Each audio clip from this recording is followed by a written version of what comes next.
कहते हैं जी मंडल, मंदिर एंड मंडी।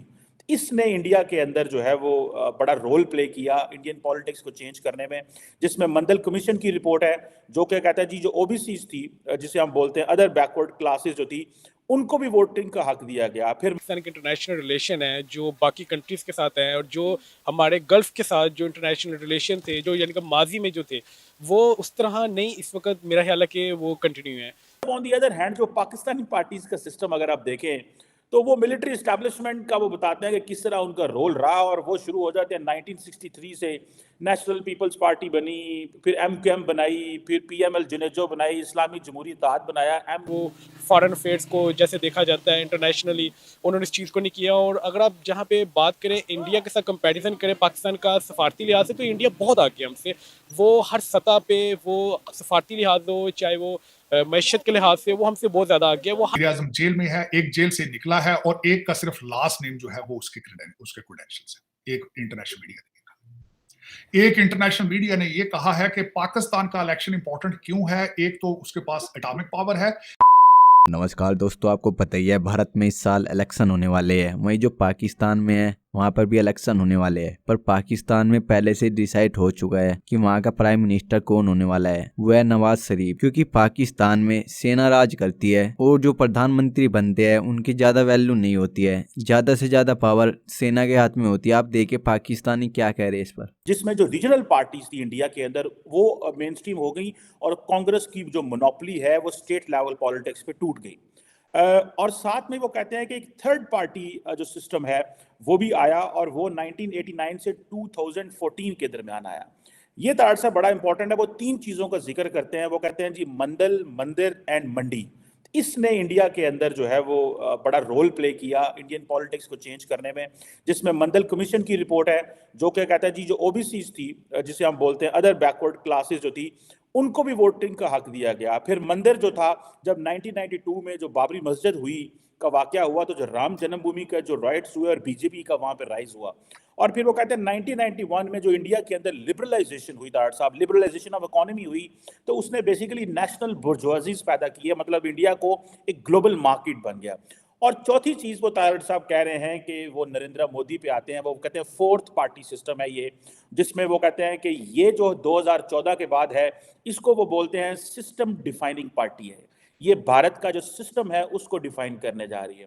तारड़ साहब, ऑन दी अदर हैंड जो पाकिस्तानी पार्टीज का सिस्टम अगर आप देखें तो वो मिलिट्री एस्टैब्लिशमेंट का वो बताते हैं कि किस तरह उनका रोल रहा, और वो शुरू हो जाते हैं 1963 से। नेशनल पीपल्स पार्टी बनी, फिर एमक्यूएम बनाई, फिर पीएमएल जुनेजो बनाई, इस्लामी जमहूरी इत्तेहाद बनाया, एमक्यूएम, पीएमएलएन, पीएमएलक्यू, ये सारी जमातें बनाई। और ये चूचू का मुरब्बा है। लेकिन इंडिया के अंदर जो ट्रांसफॉर्मेशन है जो पॉलिटिकल पार्टीज की, वो कितना एक सिस्टमैटिकली जैसे जैसे निज़ाम चलता गया, सोसाइटी ड्रिवन पार्टीज थी। हमारे यहाँ जैसे कहते हैं ना बॉटम अप अप्रोच थी, हमारे यहाँ ये टॉप डाउन अप्रोच थी। पार्टीज को मुसल्लत कर दिया जाता था, और ये जो अपनी जो लीडरशिप होती है वो भी इम्पोज कर दी जाती है। तार साहब, फिर पाकिस्तान में आज इलेक्शंस हो रहे हैं, आप कैसे देख रहे हैं? मैंने जस्ट ये 2 मिनट में आपको एक्सप्लेन किया और हमारे व्यूअर्स को कि इंडिया और पाकिस्तान के अंदर जो पॉलिटिकल पार्टीज की फॉर्मेशन और जो डेमोक्रेटिक प्रोसेस के हवाले से आप कैसे देखते हैं? क्या जो 2024 का पाकिस्तान में इलेक्शन हो रहा है, जो कि 2029 तक जाएगा, आपने पूरी जिंदगी as a student of law America में भी और पाकिस्तान में भी पाकिस्तान के सिस्टम को बड़े करीब से देखा है, कैसे तब्दीली देख रहे हैं? कोई हम मुस्तकबिल की अच्छी उम्मीद रखें, या कि आप समझते हैं कि बिजनेस एज यूजुअल होगा? चीमा साहब, आज मैं बिलखसूस जिस तरह आपने खुद कहा है कि मैं स्टूडेंट ऑफ पॉलिटिकल साइंस, सारी जिंदगी में अपने हाई स्कूल के बाद मैंने पॉलिटिकल साइंस पढ़ी, सिविक्स पढ़ी, पॉलिटिकल साइंस, फिर लॉ स्कूल 2 दफा। और दूसरा मेरा बैकग्राउंड जो है वो एक पॉलिटिकल फैमिली से है। मेरा आज first cousin of mine is still running for public office today in this election. Cheema साहब, मैं लेकिन आज आपको सिर्फ ये बताना चाहूंगा, एक जो मेरा एनालिसिस मैं देना चाहूंगा कि वॉशिंगटन डीसी में आज आपके इलेक्शनों की क्रेडिबिलिटी क्या है। आज मैंने सबसे ज्यादा जो आज मैंने रिसर्च की है कि इंटरनेशनल मीडिया आपके इलेक्शनों को किस तरह देख रहा है।